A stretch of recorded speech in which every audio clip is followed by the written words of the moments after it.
gentlemen, welcome to the Extraordinary Family Life Podcast. We are your hosts, Greg and Rachel Denning. And this morning, I'm feeling grateful for you listeners. Thanks for listening. And the fact that you're listening to this instead of like whatever else you could be listening to. AC/DC. Entertaining yourself. What? AC/DC? Where did that come from? I don't know. Like, I guess some of you are like 80s rock is the best.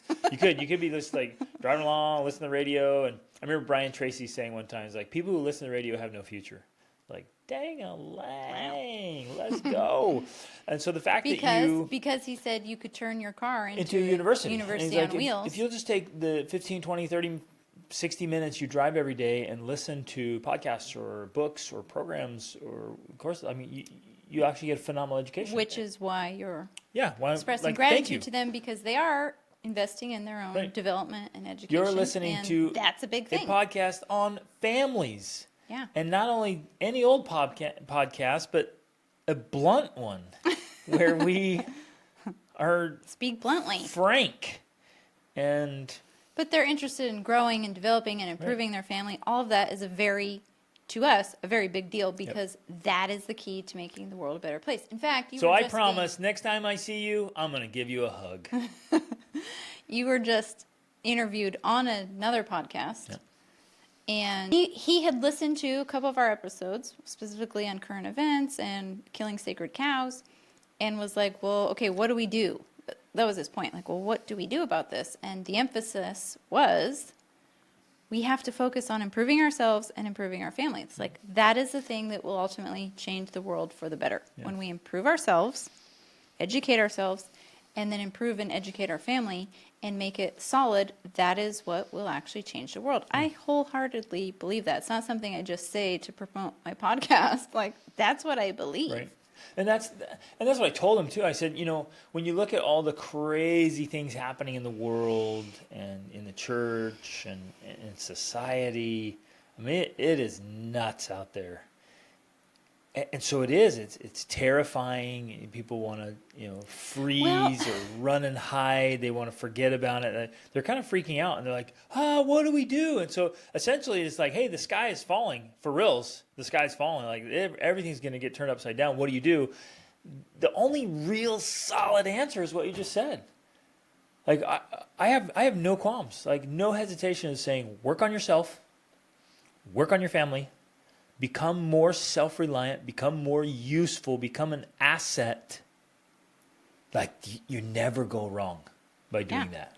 But I'm kind of laughing here because I believe that there are probably people out there, even perhaps people listening to this podcast, who, when you say things like that about how the sky is falling, and like if you look at the church and the world, things are horrible, they're probably kind of like, what are you talking about, Greg? Like, I look around, everything's fine. All my neighbors, all the people I know, everything's fine. And this is perhaps maybe one of our strengths as well as one of our weaknesses, is that we're really good at seeing behind the scenes, like in between the lines type thing.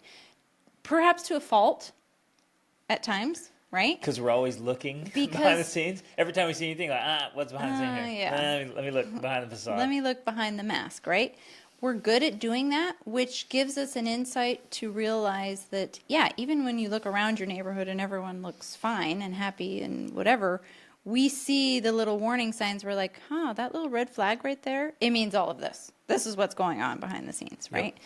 And so it helps us to understand that things are not as rosy as we often want them to be or believe them to be. And so people will often tell us, they're like, no, not in my neighborhood, not at my church, not in my congregation. Like, no, it's great. But then they'll start talking and they'll be like, well, then this and then that. And we're like, or you just have to ask a few questions. That's a and it used to be, I would say, maybe a couple decades ago, even a few decades ago, there were pockets of like, hey, everything was fine. Like for reals, it was. I think it was great. Yeah, it was. And more you're like, common. no, my neighborhood's great. My congregation's is great. Like our area is fantastic. Like we don't have any real problems. And like, yay, celebrate that like crazy. Now it is pervasive. It is everywhere because of the internet and media. The problems, it is spread like wildfire, and it only takes, and for whatever reason, especially Americans, we love to put on the show. We love that our neighbors think well of us. And so while there can be rotting and death, and I mean, hypothetically, Not like- literally, you have rotting bodies. right, but you've got rotting marriages, rotting relationships, rotting Minds and minds souls. emotions, and like just real trouble. Like your soul has gone septic. I mean, with addictions and vices and horrendous behaviors and terrible, sad things going on behind the scene. Boy, when that doorbell rings, they're going to put on a performance, and you think, man, no, all my neighbors are great. It's like, yeah, because they're not telling you what they're really facing. But in our line of work, that's what we get to deal with. We get to deal with the people who come to us and say, hey, don't tell anybody, but this is what's really happening. Mm-hmm. And of course, we're not surprised or shocked. Like we see this all the time, and we see like you're saying, we notice the telltale signs, and so we know what's going on. So it's everywhere. And then what's happening globally seems so far off that you think, and again, this used to be the case. Like, oh, something's happening over somewhere else in the world. Like, well, it's not going to affect me. Mm-hmm. I'm good, but not now. Like we're to a point in the next couple of years, things are going to go down internationally. They're going to have a major, major effect worldwide, globally. Well, it reminds me of a conversation we had last night. We went out to dinner. We met up with some friends that we haven't seen for a long time, but we've met up around the world, different places. And after we were done eating, this woman, and I had kind of noticed, she had been looking at me kind of the whole night, and I kind of wondered, like, why does this lady keep watching me? Like I was right in her line of sight, so it's not like she was just staring at me. And then she came up and she's like, it's so good to hear an American accent. We're here in Portugal, and she comes up and she's from America. And she was talking to us. Turns out she's a New Yorker Jew, and she's been living in between Germany and Portugal for, I think, years. At least 35 years in Germany. Yeah. So she's been over here for a while, and she said that she used to be very liberal, very in all those things. And she's like, then I came over here, and my eyes were opened, and I was enlightened to the truth, And it was really funny, too, because she was like all pro-Trump. She's like, I hope Trump wins, because if he doesn't, we're in trouble. And it was interesting because she was specifically, I think, referring to Jews. She was like, Jews are in trouble if Trump loses. And she used, kind of this idea of we're facing an existential crisis. That's what made me think of it, is because she literally believes that her people are facing an existential crisis. And she's like, the people, my family that are still in the States, they don't get it. They're just going along, living their lives. They don't realize how bad things have gotten. And it's kind of interesting to me that some just random strange woman would come up and have that conversation with us, not because of anything particular that we shared or whatever. She just felt like she needs to talk about it because that's how she's concerned. That's how concerned she is. Yeah. And you kind of said something like, well, we're in Portugal. We'll be okay. It's not going to affect us, the election specifically. But then she said, and we kind of acknowledged, like, it's global. Like, there is this global impact that's happening now. And so what happens in the States, of course, is going to impact and affect the rest of the world in varying degrees. But, yeah, we're not disconnected from each other anymore like we perhaps used to be. So things that we all need to, I don't recommend, you guys know this, we don't recommend you're watching the news or whatever. I mean, most news is just garbage. But I think things that we all need to be aware of, again, that doesn't equate to watching the news.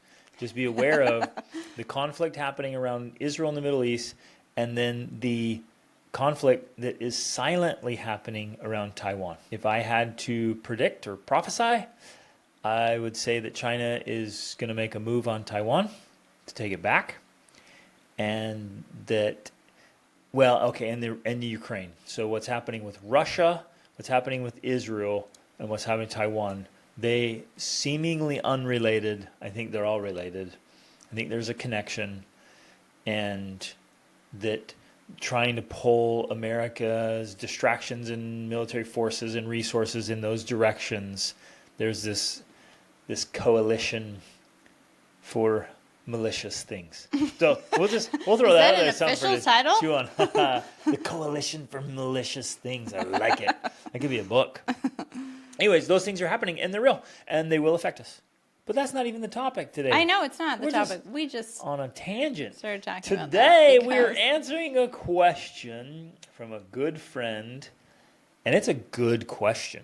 It's a solid question. It's a relevant question, and it's a very relevant question, I think, as here we are at the end of September. We're going into October. We're going into the holiday season.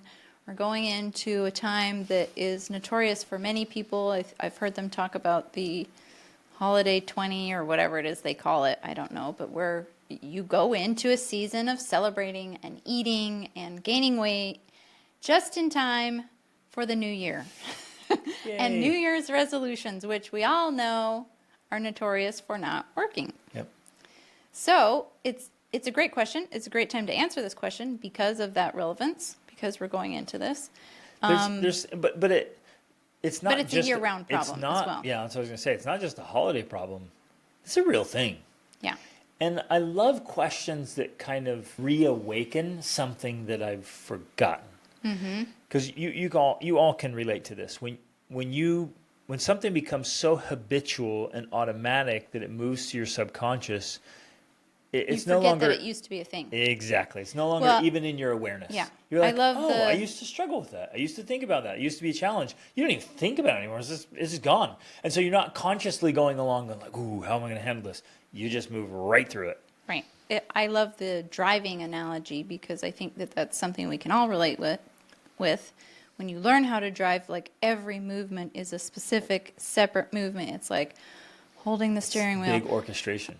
Turning on the turn signal, checking your mirrors, like everything. It's a specific, separate movement. But then once you learn how to drive and it becomes subconscious, you don't even have to think about those things. In fact, you can talk and carry on a conversation and change lanes and everything at the same time because it becomes automatic. Yeah, and so checking your blind spot. You have to, when you're learning to drive, you have to remember to do that because and you have to do it very deliberately and specifically so that you don't, you don't fail your test, you don't hit somebody. But then, we're going along, we're listening to podcasts, we're talking about everything, going along. I check my blind spot. It's automatic. It's default. It's just there, and it's happening. And the same with this topic around food. So, do you want to read the question, or your phone's a bit using occupied. my phone. So essentially, the question was. Well, and it even came as a voice memo, so I can't read it. But it was the wording he used, which I feel is useful, is obligation eating. Yeah. And it is around this idea of in our everyday lives, if you interact with people at all, especially people who don't have the same goals for food and eating as you do, you come in contact with people who, in a way, obligate you to eat their food. Obligate you, or you feel obligated to eat what they provide for you, offer to you, give to you as a gift. In this specific case, it was given as a gift, like a whole, basket of candy or something like that, or something they had made. And so the question is, what do I do about this? I have these health and fitness goals. I have these wellness goals. I want to eat healthy, but people are constantly making me food that's not healthy. So if people that could be like in your you, own family, that can be in your own family. That could be neighbors. That could be at work. Yeah, exactly. It's in the workplace. So if you're an outward-facing person or family or a business, you got clients, customers, neighbors. You're just a friendly, likable family. Like people will be like, "No, we love you," and their way to say we love you or to be kind is a plate of cookies. Stop for donuts, and they just keep bringing. Hey, we baked brownies. Here's a cake, and they just keep bringing trash. Now that's a different topic of like, why in the world have we made it a cultural thing? It's like a love language. We love you. Have some poison. You know how much we love you? Here's a different kind of poison. And it's just like, let's kill each other one bite at a time because of love. Now, they don't think that. It's not malicious at all. But that's our cultural thing. It's like we're offering garbage. We offer garbage to kids. Like, oh, hey, good job. Do you want some treats? And we give them garbage. They're like, oh, let's do Halloween and let's go around dressed up and let's give each other poison. Let's poison all of our children. Now even people just listening to to you though are like, you're just crazy. You're so extreme. It's not poison. It's just a treat. It's just a Sugar is poison. and that we've actually done an entire podcast episode about sugar and the effects of sugar. And we've done lots of podcasts about food in general, about seed oils and all of the things that are, to me now, they are literally classified as toxins, Yep. which toxins are essentially a form of poison. So we're kind of using this tongue in cheek, but it is ultimately what we do believe, that a lot of food that people eat nowadays, this ultra processed food, is literally toxic for your body, which is essentially poisonous for your body. Like a Tootsie Roll. It's just toxic sludge. It's like all that garbage. So those of you who are maybe a little bit skeptical or whatever, I think there's lots of recommendations, lots of things to read. Why We Get Sick is one of them I love. But I was just thinking of Dr. Daniel Amen's work, and he's written some excellent books. Just grab any of his books. Or TED Talks or YouTube videos. Yeah, you just watch his YouTube videos or TED Talks. Yes, you're right. So that's just a quick consumption. There's a 15-minute TED Talk that will blow your mind about the greatest weapon of mass destruction is the American diet. And how, those foods, and he's a brain researcher, and so his entire premise. So you and I, we could talk about how sugar affects the body and it's not good for your body, whatever. I guess one reason I want, like, if you're skeptical and you want to be convinced, look at his research of what junk food and toxins in our foods, processed foods, etc., do to the brain. And when you realize, when you give that thing to yourself, to your neighbors, your friends, to kids, you are deliberately harming their brain. Maybe not deliberately, but now you know. Now you know. Now that you've heard this, you can stop the episode, but you've already heard it now. You have been... It's too late. You've moved out of neutral ground. You can no longer hand candy to a child and be innocent. You're guilty now. You're deliberately damaging the brain of a child if you give them candy or junk food or fast food, processed foods. I'm throwing down now.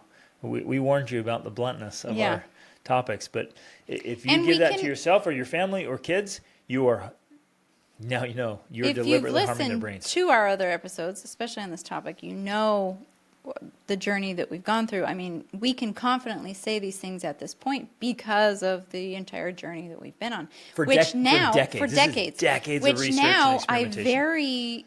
I feel so supported in this belief because of others who I've heard who have shared a similar journey. In fact, there is a man who almost has the same story I do about how his mother got sick, and so it led him down this path of learning about food, and now has learned about how everything we just said, that's real, it's a real problem. Even Jordan Peterson is coming out and saying, and there's this other, it's a brother and sister pair that have written a book together talking about it. They were both doctors, they were both in the industry, and then realizing, well, this whole thing is messed up. The medicine industry and the food industry, it's all messed up. They've written a book about it, saying the food pyramid is a scam. It literally is a scam that is causing all of the chronic disease that we're facing right now. It's causing, like he talks about in Why We Get Sick, the insulin resistance, which is causing and contributing to many cancers, the heart conditions, the obesity, the diabetes, the Alzheimer's, which they now call type 3 diabetes. All of this is because of the food. The food, the ultra-processed food, but the food pyramid is a big part of it. Like, this is not just us in our opinion anymore. This is, like, backed up by lots and lots of people. Even Robert Kennedy, who was running for president, he listened to him talk about this. He is all about this stuff. Like, it's real. So we're not just, trying to be extreme here. We're being extreme in a way to get your attention because it's time for people to wake up about this. Absolutely. This is a real problem. This is a real thing. Yep. We have to take it seriously. So as we go into answering this question, I think that is one way to deal with this problem that we're actually talking about, like obligated eating or food obligation. One of the ways that we are able to resist or to say no, or to speak out against it is because we have become so convinced. It is no longer just an opinion for us. It is like fact. Yeah. This is the truth. And so we don't feel any sort of obligation, you and I personally, to eat food that people offer to us because we're like, ugh. Whether we say something to them or not, we know we're like, I cannot put that garbage in my body. Do you know what that does to me? Do you know what effect that's going to have on my brain and on my long-term health and well-being? Like, it's not even a temptation anymore because we know it's so bad. And again, like when you see it for what it is, like it's poison. So would you allow your kids to eat poison? Would you take poison, even in small doses? I do have to push back on that point a little bit because we're also not, and I would say this for us as well. What I'm going to say is there's consequences for you pushing back. After this episode, you're so in trouble. And yet I'm going to push back because we're not 100%ers either. Okay. And I know that you're going to push on that because there are certain things, yes, we are 100%. I can push back too, woman. But I'm not going to lie. There are times when I still, if we're at a restaurant, will eat a French fry or two. Ooh. And I've seen you do it too. And there are times when we will get a nice European dessert. Mm-hmm. Okay. But our point is, and this is the point I want to make, it's the exception, not the rule. Well, and you'll never ever see us eating a package of Oreos. Okay, so that's like 100% our thing. Never going to happen. I'm never going to buy candy or eat donuts. Oreos. And if they serve the Oreo at the restaurant, I'd be like, no. Give me a creme brulee or something. If Oreos were I'm the not only eating the available, Oreos. Yeah. I guess we don't, we're throwing Oreos under the bus. I think actually the Oreo is a very good example because the Oreo is an example of an ultra processed food. A creme brulee made at a restaurant is something that is, it's made from scratch. Well, in Europe. It's homemade in a way, right? That's the difference. We will make homemade desserts and we will eat homemade ice cream. But that is very, very, very, very different than ultra processed, sold in the store, ice cream filled with 27 ingredients you cannot pronounce. Yep.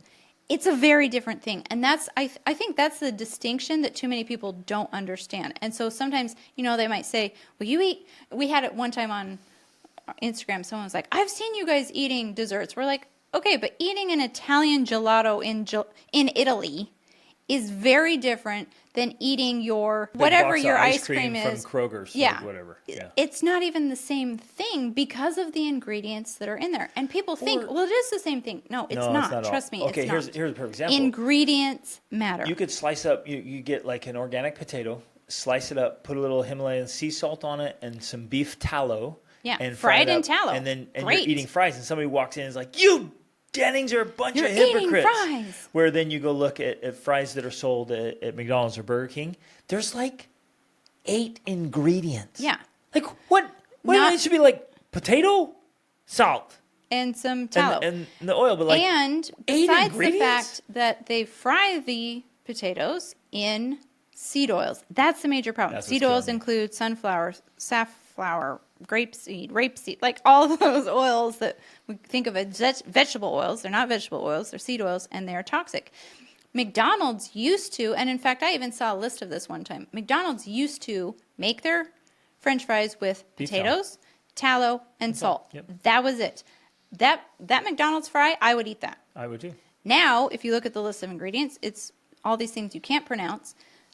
And it's fried in seed oils. Not healthy. Even in their meat, if you were to look at the ingredient list in their meat, it should be like meat, right? Should be beef.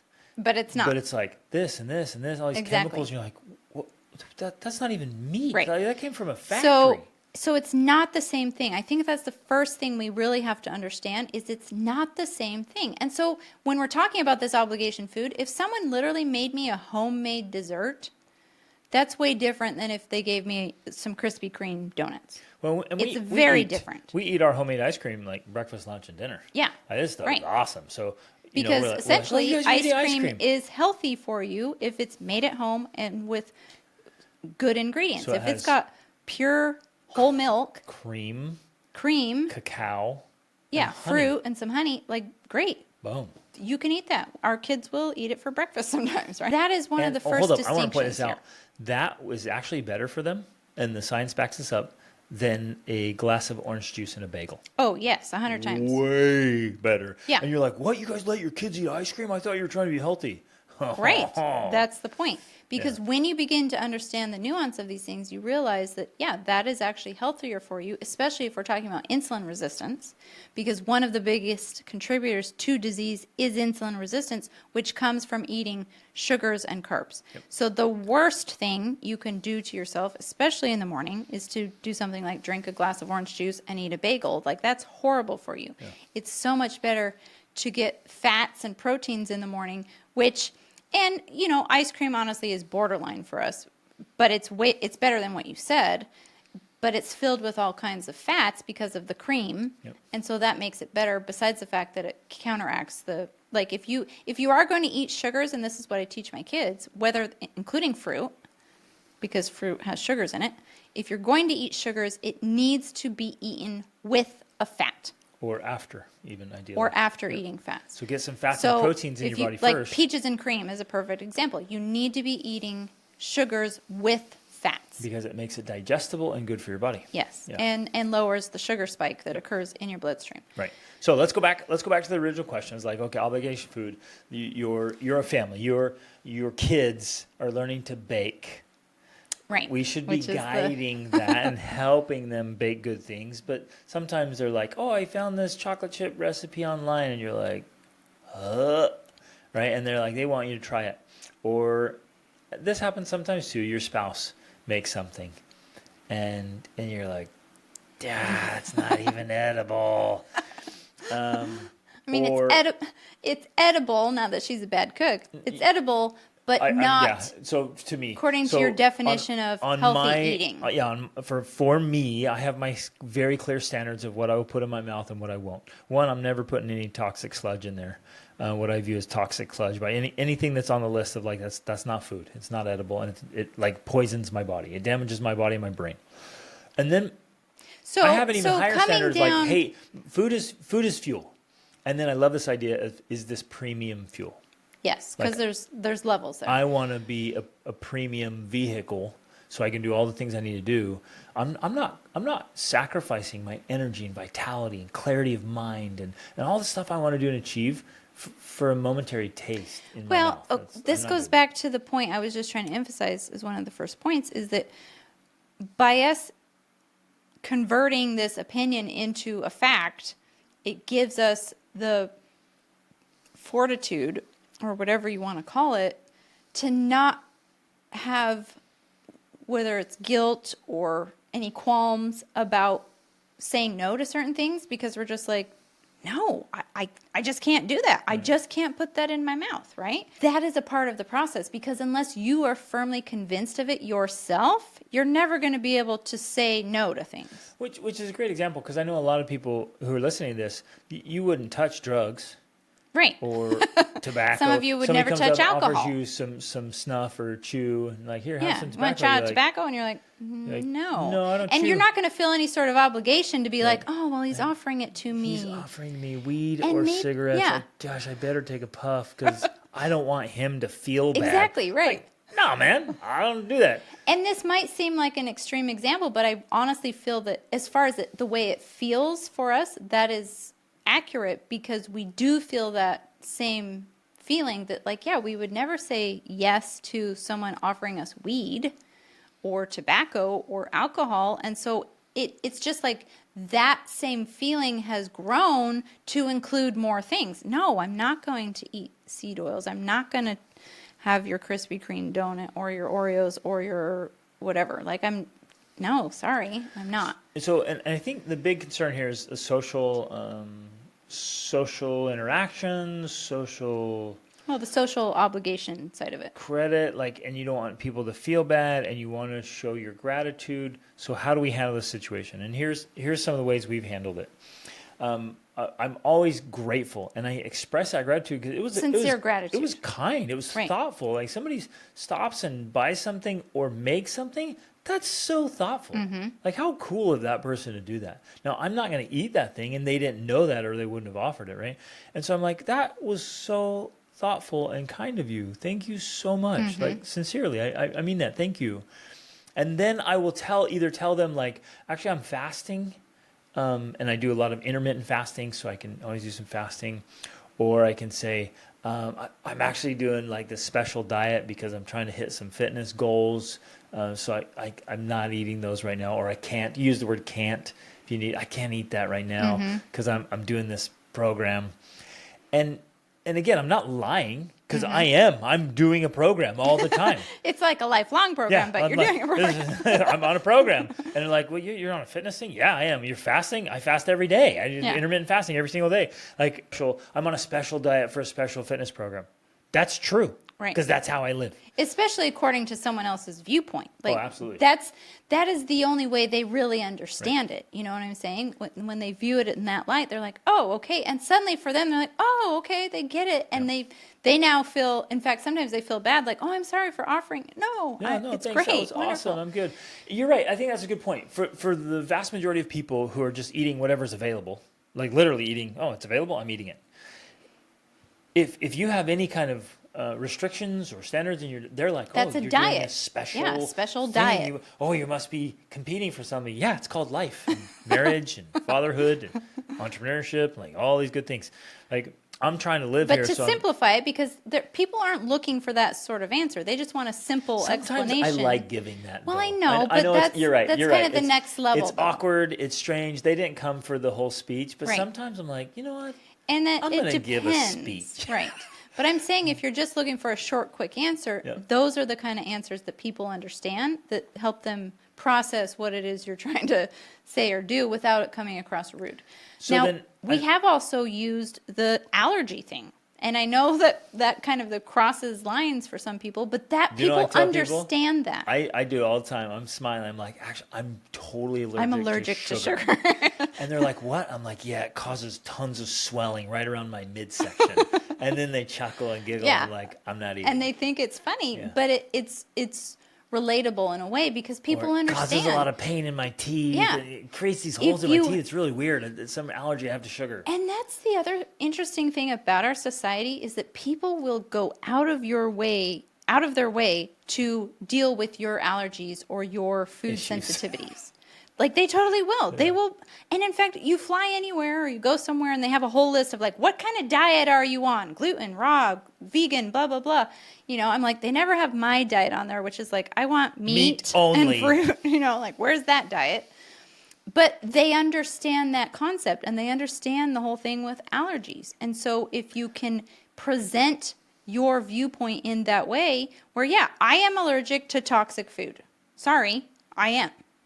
And that's my belief. It makes you sick and kills you. It makes me sick. It kills me in the long term. I'm allergic to it. I'm not going to eat it. And so that's a way of framing it so that people can understand. Yeah. And again, it's true. Like you're like, oh, that actually gives me headaches, or like which actually is true. I do get headaches when I eat sugary things. Yep. Now I am going to throw this in here because I do believe. For maybe not for you, but for me sometimes, because I like to be very respectful. I like to be sincere in my gratitude. And I think especially the times I can think about these situations generally occur when we're interacting with people in other cultures. Like recently in Morocco, we went to visit this woman who had worked for us when we had lived there before. Sweet lady. Her name is Aisha. And she had us over to her house, and she offered us food and tea and stuff. I ate it, and I drank the tea. Because to me, that was more important than... Well, and to put it in context, like what she was offering our large family was a massive, massive gift from her meager salary. And it was things that I wouldn't... And it wasn't anything like, I don't know, some cookies and different things. It wasn't anything that we would eat on our own or buy on our own. But because she was offering it, I'm going to partake of it. Now that's for her. That was the widow's mite. Yeah, it was exactly. Beautiful. So I had, but here's what I did. I had a couple sips of tea, and then I ate the dates that she offered. Yes. So that's where I went. So there was still that option there. We've also had people, especially living in other countries. Latin America especially, they make the sweetest desserts. It's like disgustingly pure sugar sweet, with right? a little bit of something and else. Sometimes they would make things and bring it to us. I'll take a bite. So I can say, yes, I had some, great. and I'll let my kids take a bite, and then we throw it in the garbage, right? But so we can honestly say, we tried it. Thank you so much. That was so nice. But then I will throw the rest of it away because I'm like, I'm not eating this. Like we will, I will have a headache for a week with this stuff. Well, so just to throw that in there too, like ultimately we're not trying to be stuck up. We're not trying to be better than other people. We're not trying to be rude. We understand the obligation that people can feel to be polite and kind to people, especially if they've sacrificed for something. But what I'm saying is just because someone made you a cake doesn't mean you have to eat the whole thing. Well, you don't have to eat any of it all because the key here is to hold your principles, values, and standards and do it in such a tactful way that people aren't offended, they're not bothered, they might even be inspired, or they might just be confused, like, okay, why wouldn't someone eat cake or cookies? Like, that's weird to me, whatever. But they're like, okay, whatever. But you get to hold your standards. The problem is if we are constantly violating our own principles out of social obligations, right? And some weird sense of social, I guess, obligation, right? But we don't have to if we're tactful about it, if we exercise diplomacy and we think through it ahead of time. I think this is where we get in trouble. We don't think about it. We don't know what we're going to say. And then it happens like, we don't want anyone to feel bad. We don't know what to say. And so we just sacrifice our own principles. Instead of thinking through it ahead of time, it's like, what could I say? What do I want? How can I explain this to somebody so at least they get it even if they don't agree? And if you think through that, then when it appears like, oh man, thanks so much. That was really thoughtful, but I'm doing this thing, so I'm not eating that, but thank you so much. Now, if they just drop it off on the door or whatever, this was part of the question. It's like, oh, they bring over a plate of cookies. And then later on, they're going to ask you, hey, how are the cookies? And like now. That is the time for me when I will say, okay, kids, you can take one bite and I'm throwing the rest away. And I legit will do that. Well, and so here's what I'm going to say. We have pigs now. Okay, we feed to the pigs. I'm like, that is great pig food. Even though, I mean, it might feel like harsh to animals. Like, well, what about animal rights? Seed oils to animals.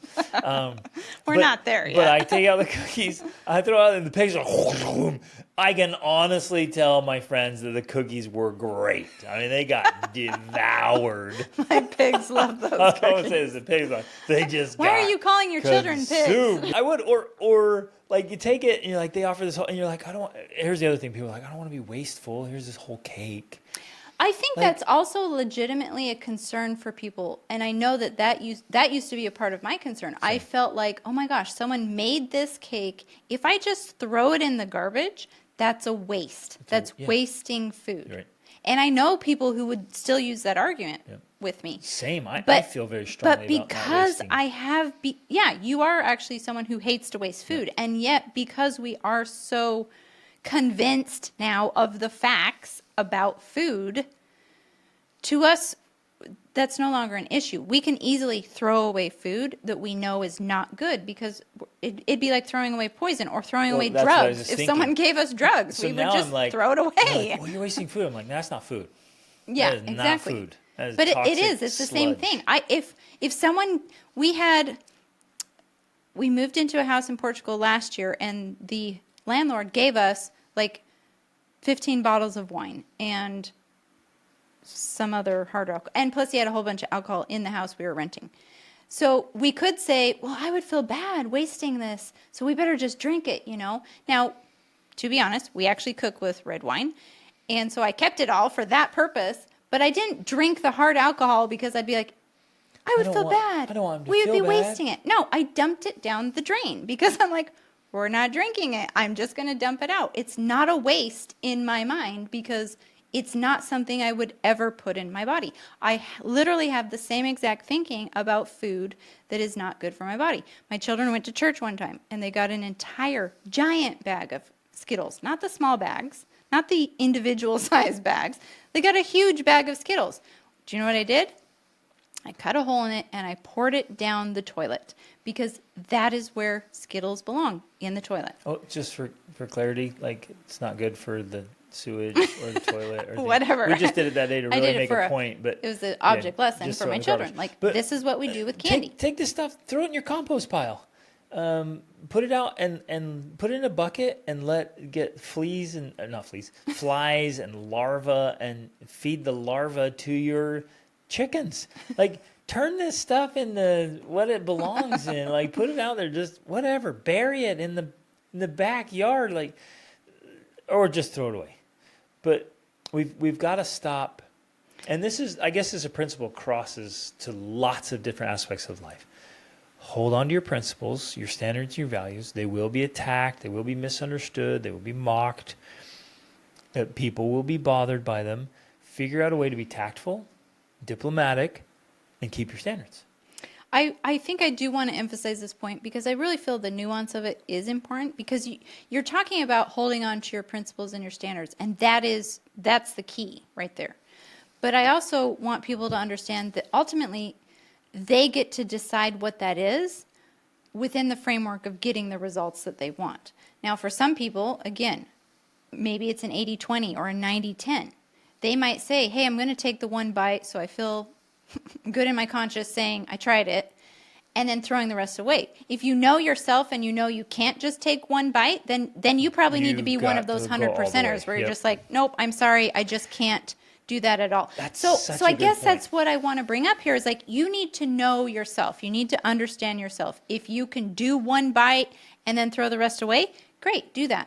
If you take one bite and you'll eat the whole thing, don't even take one bite. Like, you have to know where you are and then hold yourself to that line using some of the tactics we've described to explain it to the person who gives it to you, and just say, you know what, I just can't, because if I take one bite, especially it looks so amazing, I'll eat the whole plate, and I'm on this special diet right now. Sorry, I just can't do it. Yep. So you really just have to understand yourself, and then decide what that standard and principle is for you, and then make sure to stick to that, because that's ultimately what makes the difference there. And so then, getting clear, I love that. Get clear about what's important to you, what are the results you want, what actions align with those results. And then it's easy going into Thanksgiving and Christmas and New Year's and holidays. Like, you can go in, it's like, but for generations, my family has been eating powdered sugar by the spoonful.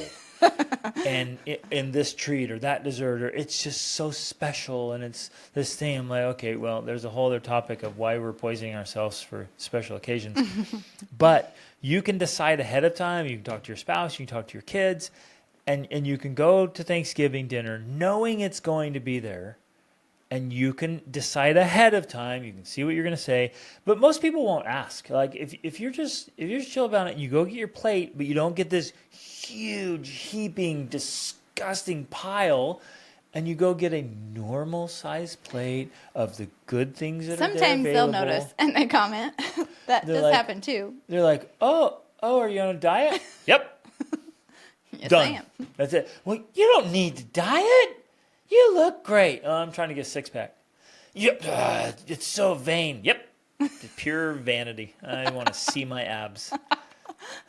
Like, whatever. So vain. Just play along. Like, oh, okay, whatever. Like, I'm just going for it. Now, obviously, it ruffles some feathers sometimes because people then feel really bad.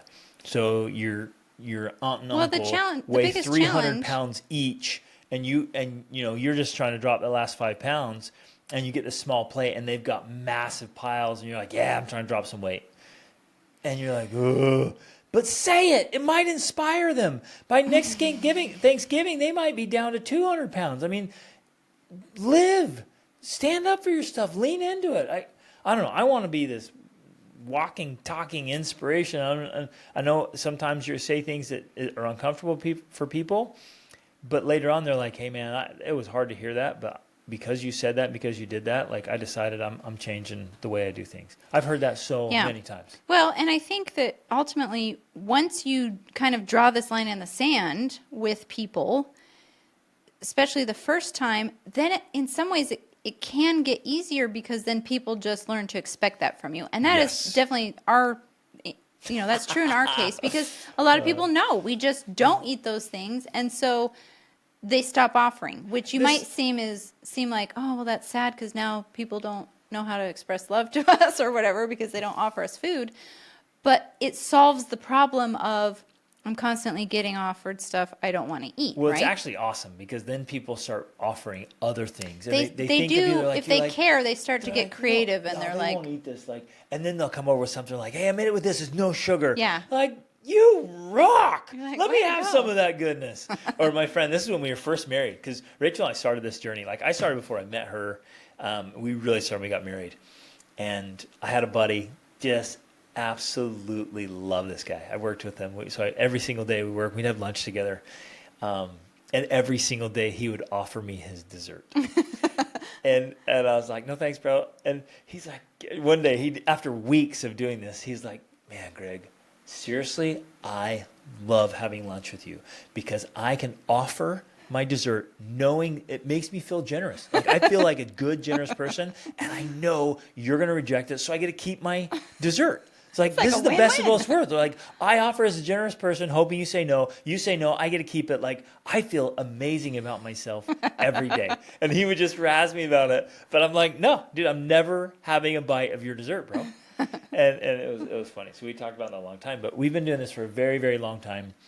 And then, I mean, there were so many situations where, like, they would have this thing and they would invite us over and they're like, oh, but we know the Dennings won't touch this, so we made this different thing for you guys. Yeah. Or hey, we did this special thing because we know about your stuff. It's so cool, and they're fun about it, they're cool about it.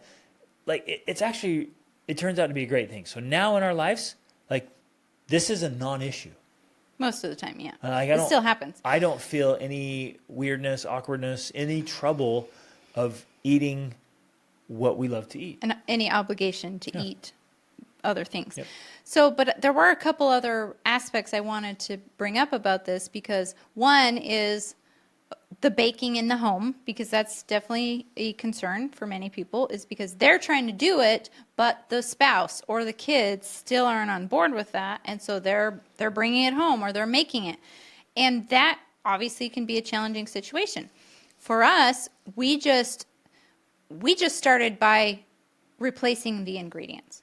So it's not like we said, stop making the cookies. We just started buying different oils and different things to put, so that then they're making better quality the ingredients. better quality ingredients. So they're not using seed oils to make the cookies. They have to use butter, or they have to use coconut oil, or they have to use even olive oil is better. They have to use something different than the normal. And at first, of course, they're like, olive oil cookies. yeah, I know. I said it there. I was like, no, that'd probably be gross. I'm just thinking of an That'll oil. stop you from eating cookies. Yeah, Like, maybe bleh. that's a good approach. But, so we mostly use butter if someone bakes cookies in our Or families. coconut oil. Or coconut Yeah. oil. But, of course, then that has the And coconut this is flavor. this has been true. Maybe you guys can relate to this. This has been true with our daughters. Our daughters love to bake. Yeah. And as a general rule, baking's probably not a good way to live life. At least not every day. Yeah, and they love to bake. They love to make things. They have so much. Our daughters have so much joy in baking. Yes. And they make something and they want to show you, and they're so happy and proud of it. Right. And baking's a fun way to get into cooking. Yeah.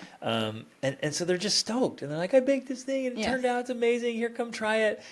And so That's you go in there. definitely one of the times when you will take the bite or... So like Aaliyah made, were they pretzels or no bagels? Bagels, yeah. She made, and again, we don't allow garbage ingredients in our house. We just don't. But that's the principle I'm emphasizing here. We just start by not having those ingredients. So then it's made with good ingredients, but still for me, for my standards, I'm not eating baked goods. It's not good. So I went in there and I cut this teeny little sliver out of the bagel. I doused it in, like, it was covered in like cream cheese. Cream cheese. Because the cream cheese is the good part. Yeah, That's the healthy part. It's the big fat stuff. So I had it was like a 2-to-1 ratio of cream cheese to bread. So I was mostly having cream with a little bit of bread on it. And it was great. I was like, wow, that's yummy. Thank you. That was fantastic. Way to go. Right. And then boom, I didn't violate any principles. And again, I'm not, I don't want to be misunderstood here.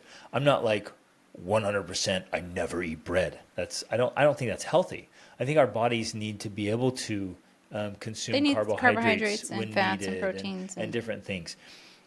There are some things 100% never going in my mouth ever. Oreos. And then or seed oils, right? Or those things. Like it's not going in there ever. At least that we're aware of, because I know going to a restaurant. We try to go to healthy restaurants, and we try to, like, I'll look on the menu. I'm like, what is this? Okay, so we went to last night to a fantastic restaurant. It was excellent. And my plate came out. It literally had pork and pineapple. That was it. Yep. And it was amazing.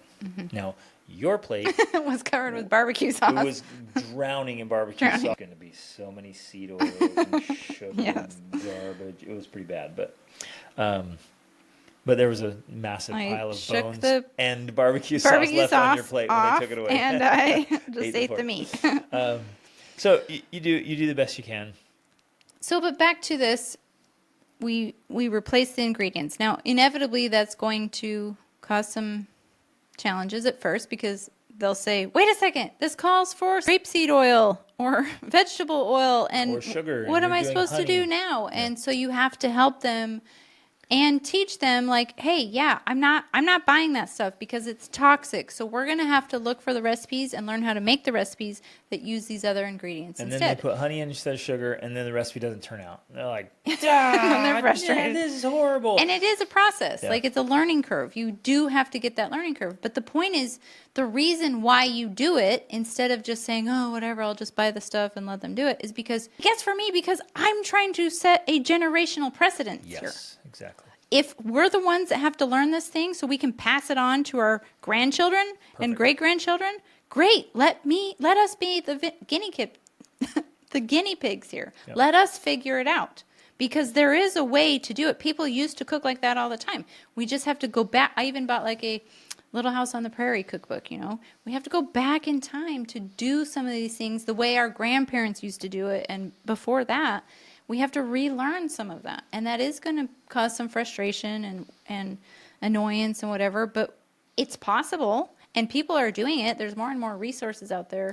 That's the cool thing. When we started this journey I started probably 26 years ago, but we've been married 23 years, almost 24.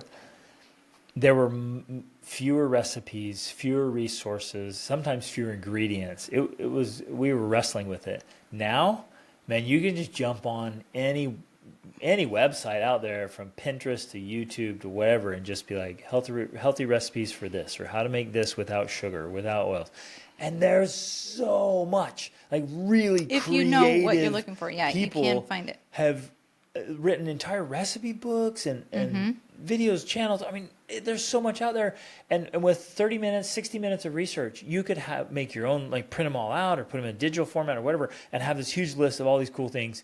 And you're like, I'm good.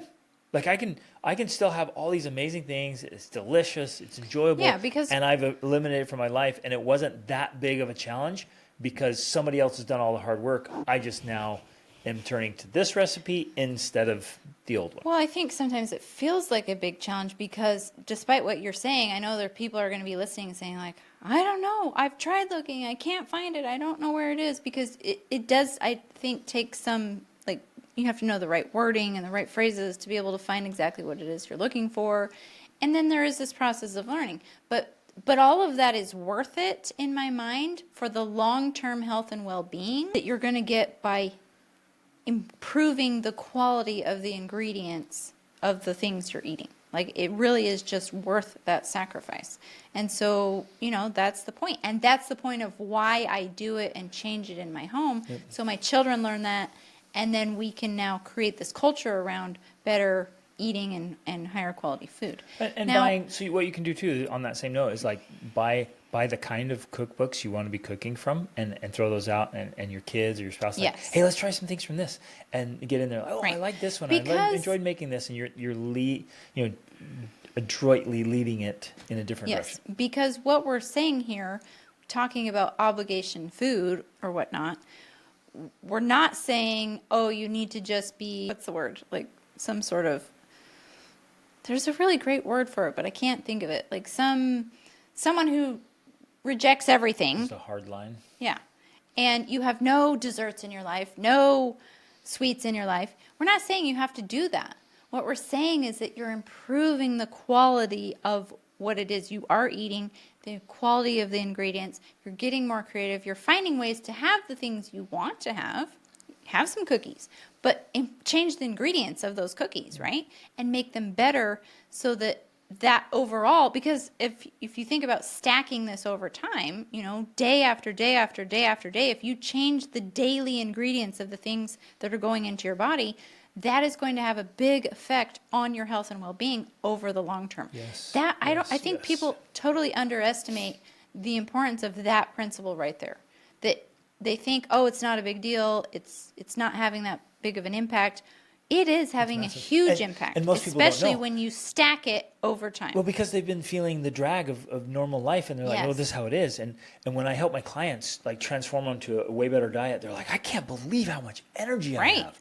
And vivacity Because and they vitality. were It's like, I feel poisoning so their vibrant. bodies. Right, They exactly. literally were poisoning their bodies and wondering why they're dragging. Right. And they're now, just like, well, that's life. And you ask around your neighbors, and they're like, yeah, that's how Right. we all feel. It's like, well, yeah, because you're all eating garbage. Remember, food is fuel. So if you put premium fuel in there, you're going to feel so much better. Exactly. Physically and mentally, because your Right. brain functions better. so I now think of it as sort of this challenge, this adventure, this path that we're pursuing where I'm not throwing out all of the things. I'm not saying, especially as we go into the holidays, like we're talking about, I'm not going into the holidays thinking, no pumpkin pie, none of these things that I love, no eggnog. I love eggnog.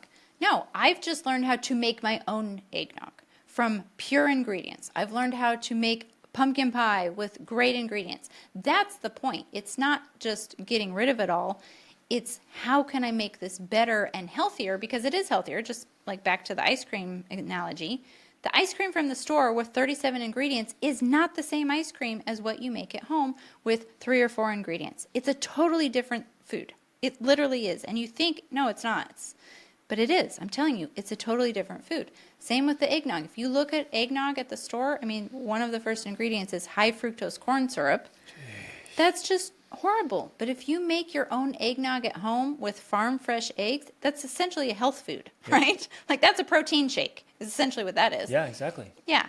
So that's the mindset we want you to start having here, that you can start creating, where then you're just getting creative and you go into the holidays not with this dread of having to dodge all this food or ending up binging on it all, but like, how can I create some of these foods but with healthier ingredients to make it better? And one of the beautiful things too is that over time you actually get better at this. So then, then even next year and the year after, like you continue iterating and improving. So then you're making great things that are healthier, better for you. And so either for your own meals, or you roll into a potluck and you bring something that's totally healthy and people are like, that was amazing. Yeah. And you're like, that was real food. Now, okay, I want to emphasize this point. I want to bring up this point and really emphasize it, because this is one of the things people, I don't think, fully understand. The ultra-processed foods that you're eating, literally the ones that have the 27 ingredients or whatever, they have things in them that make you want to eat more. Yep. There is science out there showing that it like turns off your satiating button, right? When you eat whole foods with real ingredients, you learn that there's a point when you become satiated and you stop eating. That's the magic pill right there. Like people want this magic, how do you keep the weight off? How do you stay thin? How do you stop gaining weight? How do you lose the weight? That's the magic pill. If you eat real whole food, you'll become satiated and then you can stop eating, because you don't have these chemicals in this processed food that keep saying eat more, eat more, eat more, eat more. And so you never stop. And you're also getting the bioavailable nutrients. Exactly. So your body's getting nutrients where you can just eat bags and bags and bags of chips or Doritos, snacks or and you'll treats. never feel satisfied because your body's saying, I still need more nutrients. nutrients. I'm not getting the nutrients I need. Tons of rice and tons of noodles and all that stuff, and it's never giving you what you need. Right, and so your body keeps craving more and more food because it's not getting all the nutrients it needs, besides the fact that it has these chemicals in there that don't tell you you're satiated, and so you keep wanting to eat more. And so that's another thing that's contributing to the obesity and being overweight, is because your body doesn't know when to say enough, because according to what you're putting in it, it's not enough. You're not getting all the nutrients you need, and you're not being satiated. When you start eating the whole foods, especially, and here's the trick to it that I think people don't understand, you have to cut the other stuff off. You do. Because otherwise it's messing with that system. Mm-hmm. But once you get it out of your system, then your body can finally be like, okay, wait, now I can figure things out. And I'll crave foods, I'll crave things, but then when I eat them, I'm like, okay, that's what my body needed. Now I'm satiated, I'm good. And I don't feel a need to keep eating and eat some more and eat something else. Like, your body learns how to tell you what it needs, and then when you get it, it stops telling you that you need more food. And that's one of the keys, the secrets to maintaining health and a healthy weight, because you learn to listen to your body. But that system only operates when we're not giving it sugar, for one thing, because that definitely messes with it, but the ultra-processed foods and the chemicals that are in there. So when you learn to work with that, it's a beautiful thing, because now you're working with a system that still allows you to eat pumpkin pie if you want, but also tells you when you've had enough, and you don't have to keep eating pumpkin pie because of this messed up chemicalized system happening in your body. Yeah, I've already had enough pumpkin pie this year. You haven't had any. None. You don't like pumpkin pie.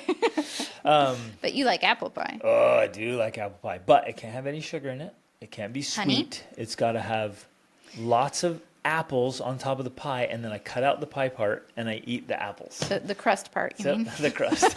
So I throw away the crust and I eat the apples with some cinnamon and honey. Yes, it's amazing. that's your favorite apple apple pie. I love it. Blueberries. There's tons of blueberries with a tiny bit of honey in them. It's so good. We almost forgot to... Oh, no, I remembered, but... What?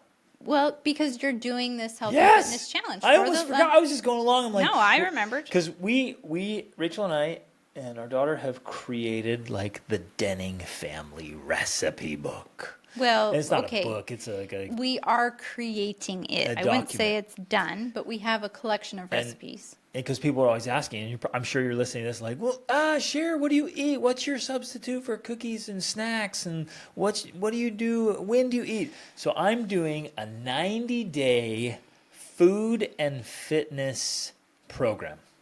And you can call it a course, you can call it a challenge, whatever. You can use it as your excuse to the in-laws about why you can't. You're like, I'm doing this 90-day program. I'm doing a 90-day program. And so I can't eat that. And basically what it is I'm just going to share what has worked for us for 23 years. Rachel has given birth to 6 gigantic fat babies. And we travel all over the world with multiple businesses. Just in case people are wondering, our first is adopted. So we have 7 kids. 7 kids. 6 births. Yeah. So, and we're healthy and fit. I set a goal before I met Rachel, that I wanted to be able to see my abdominal muscles my entire life. And I've been able to keep that goal. I'm not superhuman. I just have some practices that just work. And we've gone through this. I set things up to make it easy. Right. I think that's the point that many people don't understand. You and I are both still thin and have, we have a normal body shape. But it's not something that you were saying, we're not superhuman. Right. Especially me, I am not strong in discipline. I don't have a lot of self-discipline or self-control per se, especially when it comes to food. But we've been able to set up these systems where it makes it easy to just keep off the weight. We've never been overweight. We've never had those extra pounds. And for me especially, you're the health exercise nut. That's definitely contributed to your side, but I haven't had that. So for me, it's been diet primarily. Only diet. Yeah. Yeah. Like, that's what's kept me thin. And I think people discount that, and they often just think, oh, you're lucky, or this or that or whatever. No, I have been very, very strict with my diet, but also set up systems so it's not hard. It's not like I'm every single day wrestling with, oh, should I eat that or not? Right. I've set it up so remove that the battle. it's not a And the battle. struggle. Exactly. So yes, you're right. People either say you're so lucky or you're so disciplined. Right. And we want to say It's to not those of you either of those. like, we hope you'll join this 90-day challenge or course, because it's not either of those. I'm going to give you everything we're doing.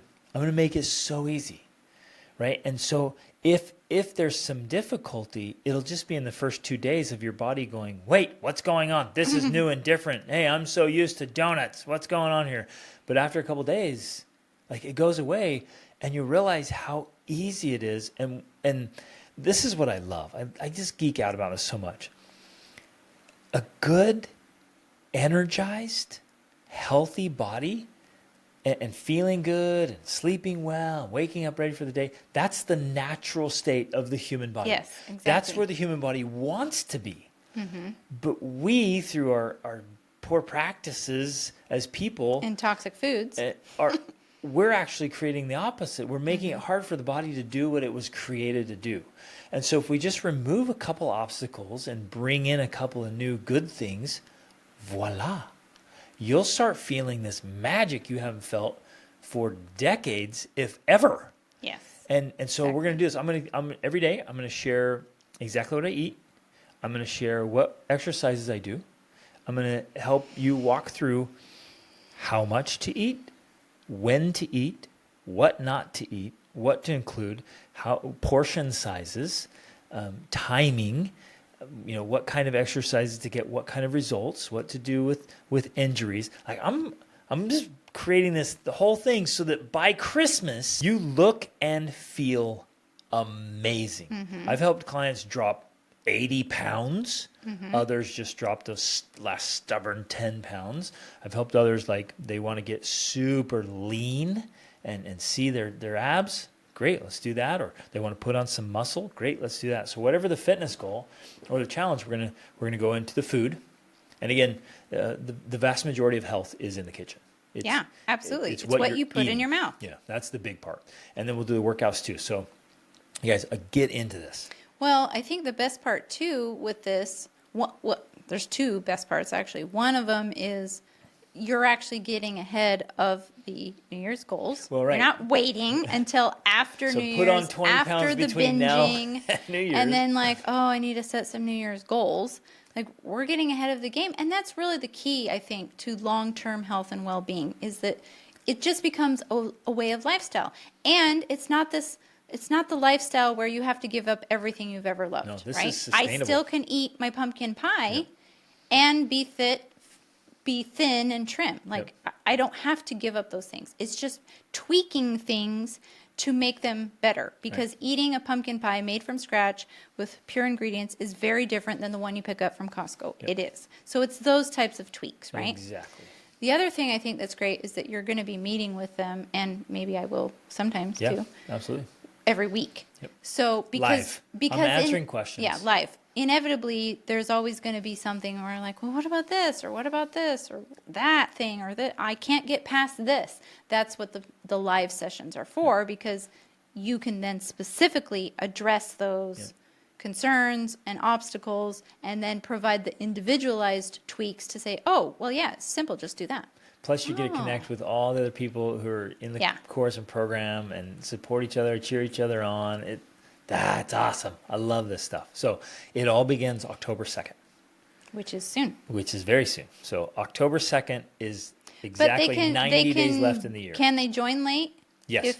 You can join late. I mean, and then, do the catch up, like go through the modules and the recordings or whatever. Yeah. It's all going to be there. And so, if you don't hear this until October 5th, be like, jump in. If you so it's didn't hear 85 this days for you or until whatever. December 26th, like, okay, still jump in, because essentially it's a 90-day program that can be, it's evergreen. Like, it's never going to expire. Exactly. Like, it's principles that will work forever. Exactly. It's all the practices, all the habits, all the exercises, all the recipes, everything is in there. It is Well, and I don't want this to be cliche, but I'm dead serious when I say it's priceless. Because what is energy worth to you? To be energized? What's it worth to you to feel good most days? To be pain-free? What's it worth to you to be slim and lean or fit? Like to have energy and vitality and clarity of mind, just to have that spring in your step again. What's that worth? To be sexy? Yeah, what's it worth to be sexy? And to be respected, to have your self-confidence back, to have others notice and treat you differently because of the condition of your body. And to be able to show up at work and to have, the energy and stamina and strength to show up as a spouse, as a parent, as a worker, employee, a boss, like priceless. For some of us, it's worth hundreds of thousands, if not millions of dollars to keep this vehicle. It's the only one we get. It is the only one we get. And to have that in a peak condition, priceless. It's so awesome. Okay, one more thing I thought of that I want to walk through with you, because I've heard this scenario from other people. Let's say for some reason you make pasta for dinner, and you're in the kitchen slaving away working, and you make up a pasta dinner, right? Which is very common. I mean, a lot of people eat pasta, right? And so, I actually like Italian restaurants and Italian food, but we don't go because Rachel's like, nope.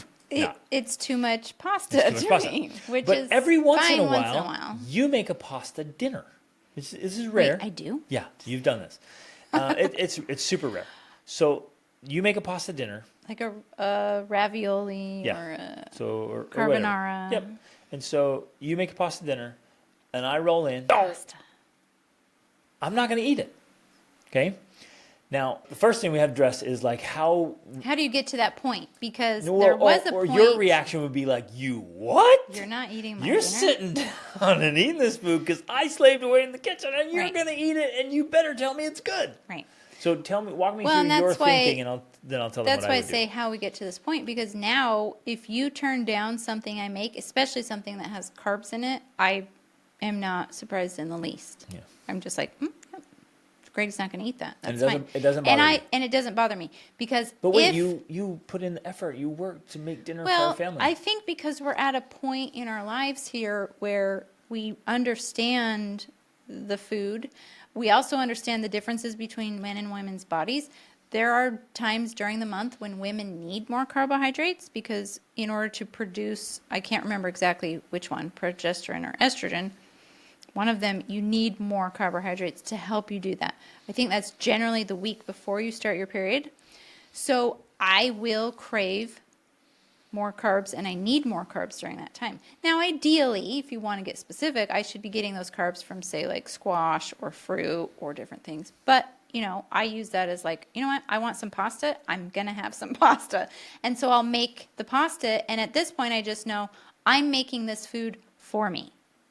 And if someone else wants to enjoy it too, great. But I'm eating it because I want it.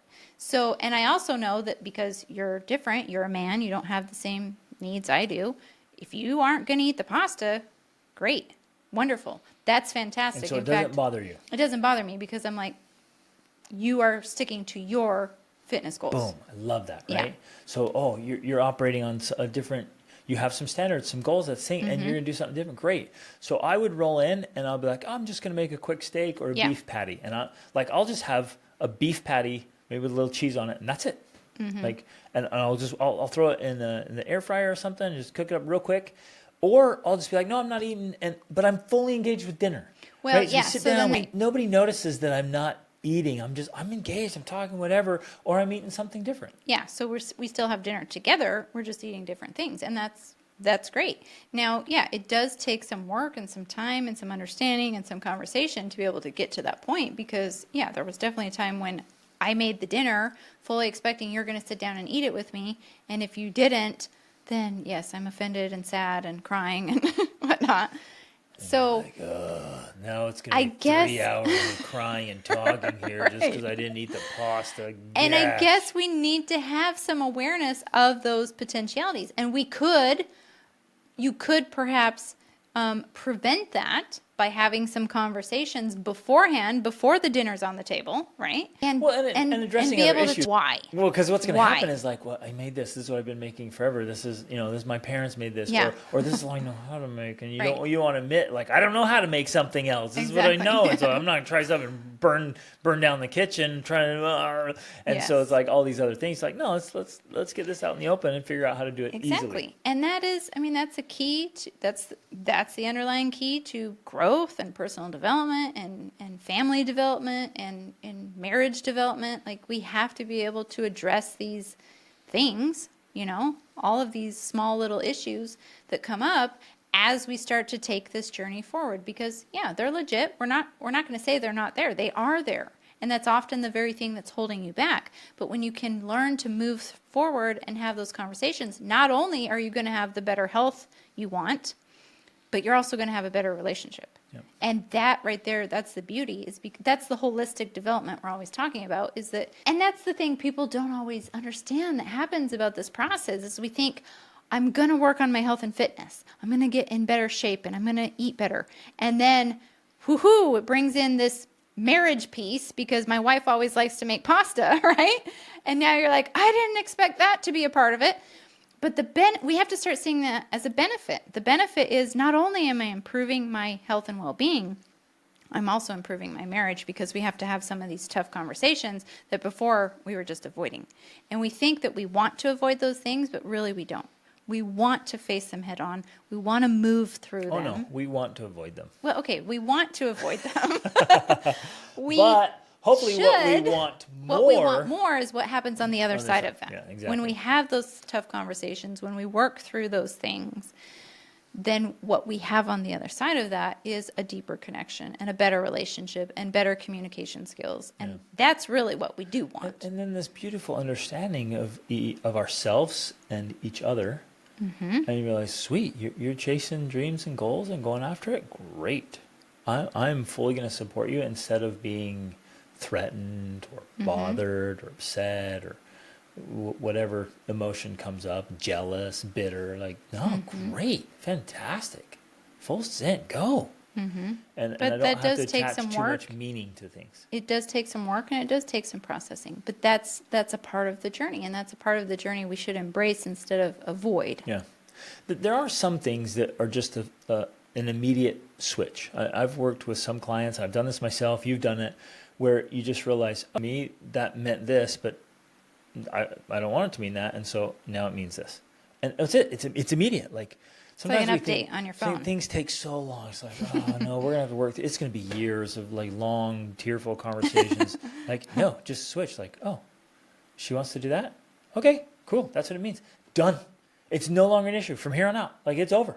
And it was immediate change of the meaning that I chose to give something, or the association I had. Like, for, since my childhood, I've had this association with chocolate chip cookies.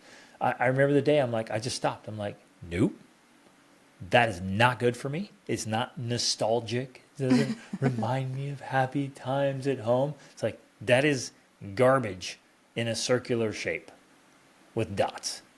I'm out. Right? And making that shift and change is like, done. It's really powerful and changes. But you guys, thanks for listening to this. Please know ultimately important this is.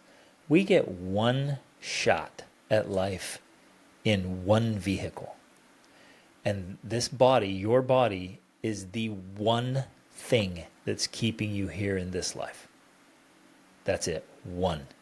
You have one thing keeping you alive. You've got one job. One. And what blows me away is how poorly we treat it. Like, this is the one fragile thing that's keeping me in this existence. And people treat it like garbage. They treat it so, it's like, that's your one thing. You get one vehicle, man. One. And it's, Can't trade it in or it's your get an upgrade. Filter. It's like every single thing you do in life is done through that one thing that you can't trade in or replace or get the upgrade. Like, that's it. And if we would think about it like that, you're like, okay, my number one responsibility is to take care of my temple, my vehicle, so that I can then lean into my next number one responsibility is my marriage. And then my next number one responsibility is my kids, and down the line. But if my vehicle's not in a good condition, there's no way I can show up in the best way possible for you or for the kids or for the business or for humanity because my vehicle's a mess. Yeah.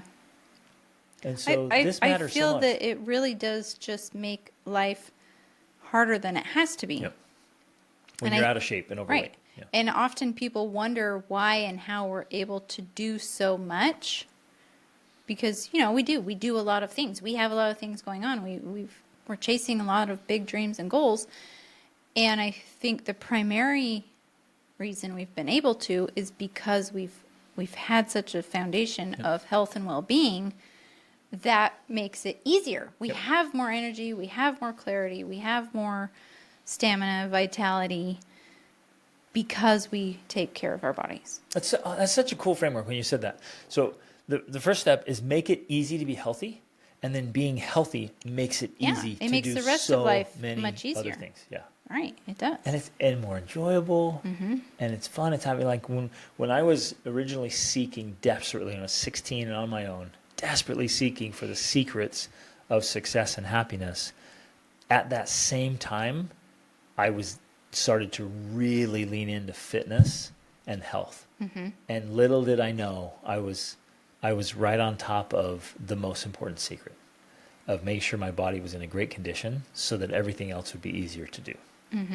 So powerful, so important. Okay, love you guys. Thanks for listening. Click the link to sign up for the challenge. Yeah, sincere invite here. Join this challenge. Get in. Invest in yourself. Invest in your family, in your future. Like really get in and watch how, what I've experienced, and you have too, and all my clients, like the positive cascade effect of all the other good things that come from getting our bodies into a good condition and sustainable, right? This isn't like, oh, it's a little fat, a little diet. After 90 days, I'm gonna put all the weight back on and, go back to miserable existence. It's the foundation for a lifetime of. Exactly. Over these 90 days, I'm gonna give you the tools to like, okay, we can do this for the rest of our lives. Because I've been doing it for 26, 27 years, joyfully. And it's not that hard. So you guys can do it. This is awesome. So love you guys. Click on the link. Get in there. Love you. Reach upward.